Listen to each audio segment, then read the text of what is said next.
I assure you that no further inconvenience will befall you regarding this matter. The business is between me and little Lucy here. You're forward onto the counter. It's a slow day. Nice. I suppose that you and I could come to a small agreement for the handover. Child, willingly, and I'd hate for this to be delayed any further than it already has. I picked up Lucy and hugged her to my chest. Good night. Sure. I'll need to speak to my supervisor about this. The man sighed and straightened up.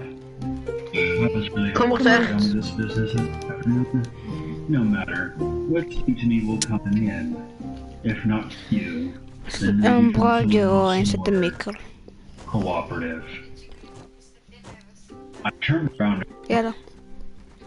But when she came out, Bare stå i ro. Vi ser hvem av oss som blir truffet.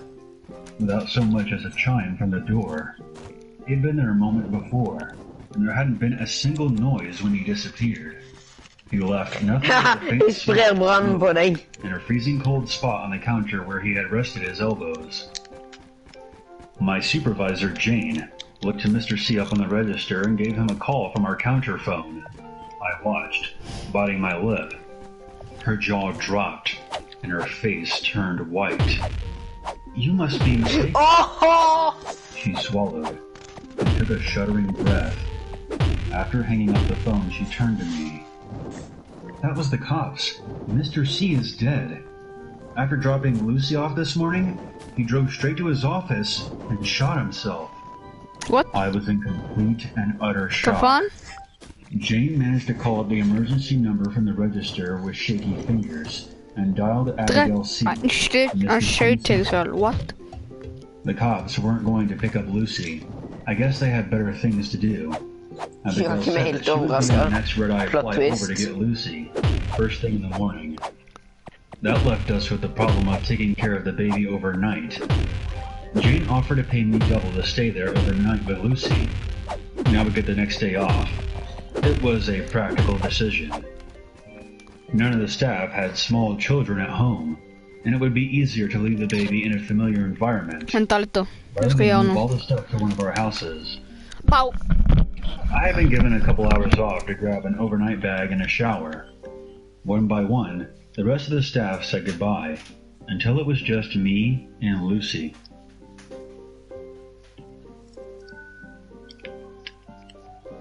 I had settled down for the evening. Dinner was some forgettable microwaved package out of the fridge. At least the place was set up for sleeping over. I couldn't shake off the feeling that there was someone else there in the center, apart from me and Lucy. The kind of feeling you get when the small hairs on the back of your neck stand on end. Something wasn't quite right. I chalked it up to the creepy encounter I had earlier with that man, and that bizarre FaceTime call. I checked on Lucy for maybe the 4th or 5th time. She was sound asleep. Sleep did not come as easy for me. Lucy's crying woke me up in the middle of the night. I rushed over to the next room and immediately checked her diaper. She didn't need to be changed. It was only after I had blinked away to sleep from my eyes that I saw the illusion of a hand on the clean white sheets of her crib. A man's hand. I didn't have to touch it to know that it would be freezing cold just like the countertop. But I did anyway. It was almost like putting my finger on an ice cube straight from the freezer. I jumped as my phone rang in the next room. I looked at the number calling me. It was Mr. C. I was to hang up. My quivering finger kept missing the little spot on the touchscreen over and over. Immediately after I killed the call, my phone rang again, and again, and again, until I turned it off completely. I glared at it, chest heaving. Ever wonder what goes through your mind when nothing but ice is pumping through your veins? Nothing. That's what. Instincts take over. You look for an escape, but what was there to run from? The feeling that I was being watched by some stranger? The phone calls from a dead man? I turned on all the lights in the building. I didn't give a damn about the power bill. I felt trapped by those cheery walls. I looked at the clock. 3 a.m. Another 3 hours until first light. Those were the longest 3 hours.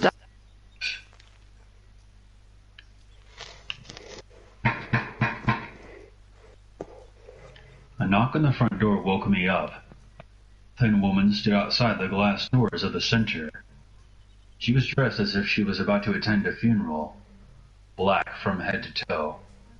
It was windy out, and I hurried to let her inside. She introduced herself as Mr. C's sister. Sensing my doubt, she showed me her driver's license and proved that her number was the one that we had on. Lucy didn't complain when the lady picked her up. I got the release form ready and passed it over for the lady's signature. Everything checked out except for one thing. She didn't have a trace of sadness about her. She flashed me a smile as she pushed the signed form back across the glass counter. I watched her stride confidently back out through the glass doors. There was something out of place about Abigail. Winston to me will come in the end. If not from you, then maybe from someone else more cooperative. That's what the man said. There was a thud as the glass doors closed. The wind then whipped the woman's hair to one side. And there, red and raw on the nape of her neck, was that same symbol. By that time, I got out from behind the counter and out through the door, but they were both gone. It's been a week. Mr. C didn't have any family in town. The authorities didn't really bother us about Lucy. A detective did call to make sure that she had been handed over to the appropriate guardian, and that was it. When nobody was looking, I would try dialing both Mr. C's number as well as his sister's. The numbers were live for a day or so before they were disconnected. I've tried for hours to remember the symbol that was on Lucy's hip, the bizarre thing that appeared that day her father died, but I can't.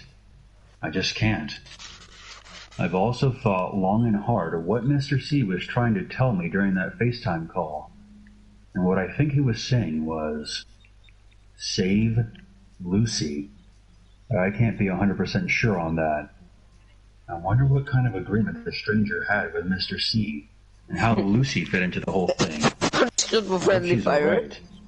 And maybe I'm just being paranoid, but I know deep down this is a lie that I need to tell myself if I'm to have some semblance of normalcy. But most of all, I try to forget the face of the stranger with the perfect smile who made me feel shameful with one glance and those freezing cold hands. I sometimes lie awake at night, hoping that if I forget him, then maybe, just maybe, he won't remember me.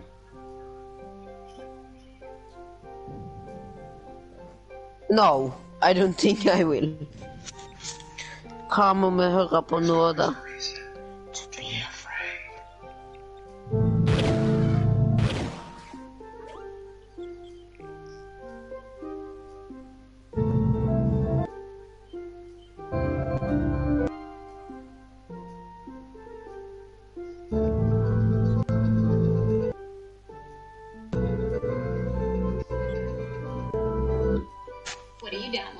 Du prøvde rett for meg.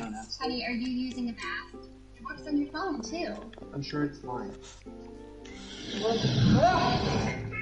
Nice work, Bob. So I got access to all your data, photos and videos too. The spyware is sick. And I get into photo with it. Insane, right? You should take some more selfies of lady. It's great. Like everything, there's a bath for your phone too.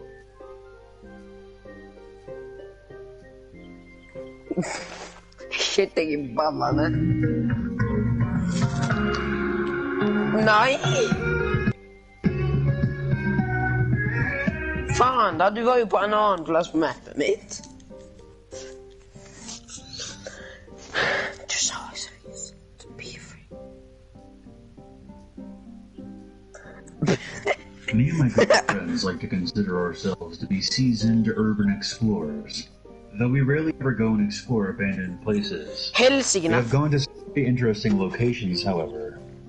One of which I'm Kom learning bruk about noe annet today. enn en I maskinje. don't feel comfortable disclosing the name of this place, but it's actually where the Proper People and Dan Bell, two popular Urbex YouTubers, met up and explored together.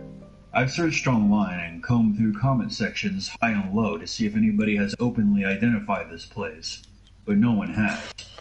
I do recommend that you go look at their videos, however, just to give you an idea of what this place is like and just how creepy it really is.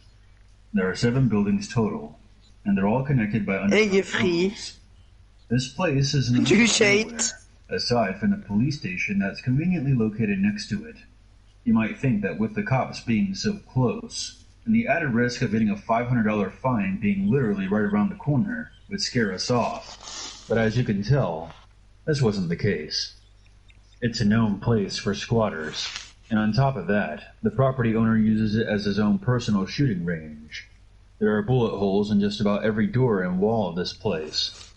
Even with the police station being right next to it, it is a big property with several buildings. Looking back, it was stupid as hell to go in, but nevertheless, here I am telling you this story. The friends that were with me that night were Kyle and less than and Adam. What? Been close friends for years, but Kyle is older than us by a few years, and whenever we all go do something as a full group, he always takes the reins. This was one of those nights. Nei, bare fortsett I å remember drepe him dem. saying completely Snart må få casually, bilene deres. "Let's go break into the abandoned mental hospital." He said it like he was suggesting that we go grab pizza or something. He was the only person that wanted to do it, Come but on. him being the self-appointed leader, we all followed after him and got in his car. Og du ødela He had no hjulet idea how to på get bilen. there, and we ended up getting lost in this quiet country Nei. town. Jeg Shortly at skyter about meg. a quarter to 10 p.m. It was December, so it was just as dark as if it were midnight. We drove around for a bit, and almost gave up and headed back home, when I jokingly mentioned that we should shine our flashlights out the window until we found the place. It was a joke at first, until Ross started actually doing it. One by one, we all pointed our flashlights into the darkness, hoping to locate where this place was. It took a good 10 to 15 minutes, Og du by the but way, I kan was ikke the se first dem to før de spot kommer. it. I saw a looming silhouette of a desolate building a few hundred feet from where the car Jeg er klar. was, and I pointed my flashlight in that direction to confirm. Look, guys, there it is.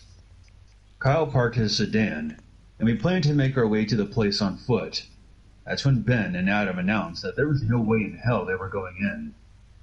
Now that I saw the place with my own 2 eyes, I got this cold, uneasy feeling in my gut. I told Ross and Kyle that I wanted to stay back as well, but they started calling me a chicken shit, and I finally caved in. I was beginning to regret pointing out this place. What? We got out of the car and trudged through some muddy area until we came upon a field next to the abandoned hospital.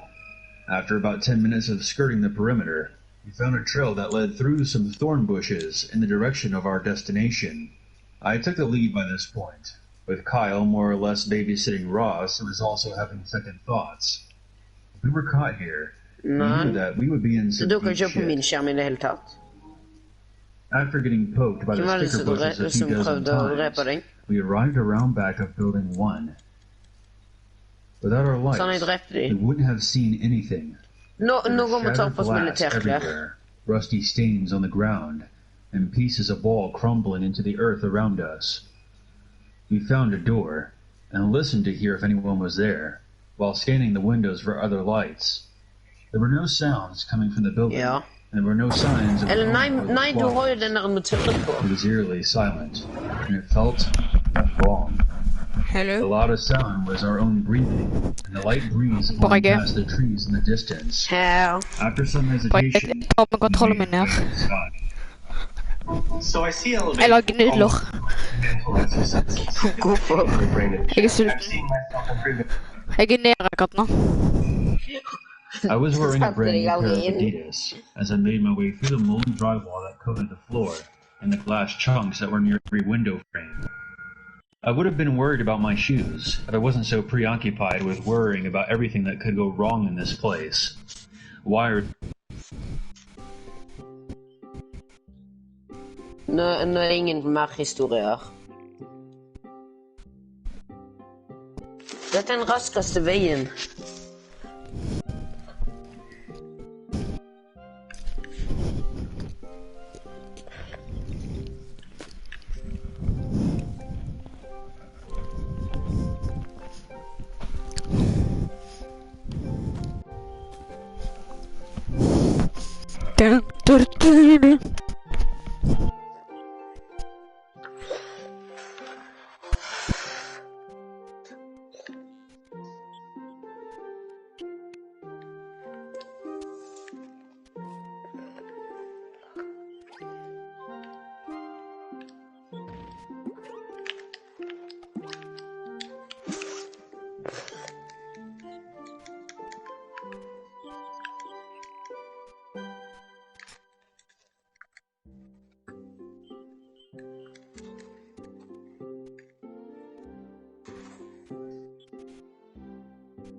Det er sånn at jeg har body armor jeg har lyst på.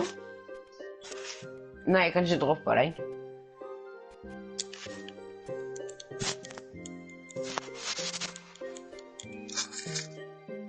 Det er... en av de.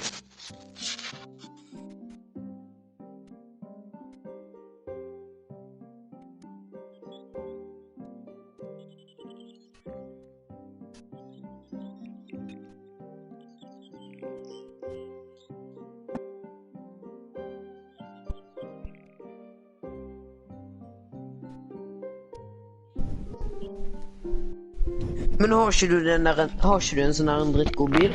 Nei, nudler. Nå er Asian-gutten glad. Bagge. Wow, Asian make noodle. Asian-duden fikk nettopp nudler. Asian made noodles. Og de er jo Asian også. Hva faen er den der foran styr? Alone talk. Men du har jo den der tørrete bilen din. Bestill den. Fuck me, den tenk på Vimtos. Ingen historier. Fuck, mate.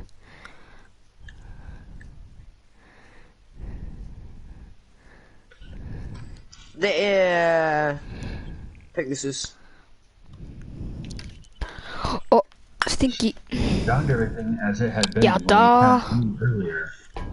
Even with everything perfectly in place, I still had a deep feeling of something being horribly wrong.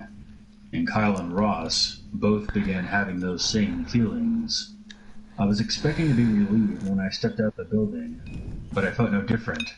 We texted the guys. I see you at the when we were heading back, movies. and started walking I back see to where you we had when come you're from. listening Kyle then in. stopped and See you at the movies. forward. Ross and I were confused, and I asked what was up. That's not the fucking movie. Shut the fuck Oh yeah. up. We began crouching. We got the memo and did the same. After me and Ross exchanged worried glances, Shut the fuck Kyle up. whispered, "There's a car. No, a truck on the other side of this hill." Om jeg legger noe i helsike når jeg var nede. There was a lowest point in this area, but across the hill, a pickup truck was parked. I seriously doubt we would have missed this 3,000-pound hunk of metal on the way up. So the most rational explanation was that someone had shown up while we were down in the tunnels. Every obvious entrance was heavily gated and locked, which meant this person either drove around off-road or was the trigger-happy owner, the only person with a key. I don't have anything against owning guns or self-defense, but running into the type of person who would buy a decrepit mental hospital and proceed to pump the walls full of lead was the kind of person I didn't want to run into while I was here, whether I was trespassing or not. With Ross being a bit unreliable, and me in the midst of having a nervous breakdown, Kyle went ahead and checked to see if anybody was there, and used what little moonlight there was to silently navigate to the vehicle and see if it was empty. After a surprisingly short amount of time, his head appeared above the hill, and he whispered to us that it was Jeg har safe. lyst til å lage en TikTok med den der I see you at the movie. All while nervously checking skal to lage see en if sånn the truck TikTok. had moved.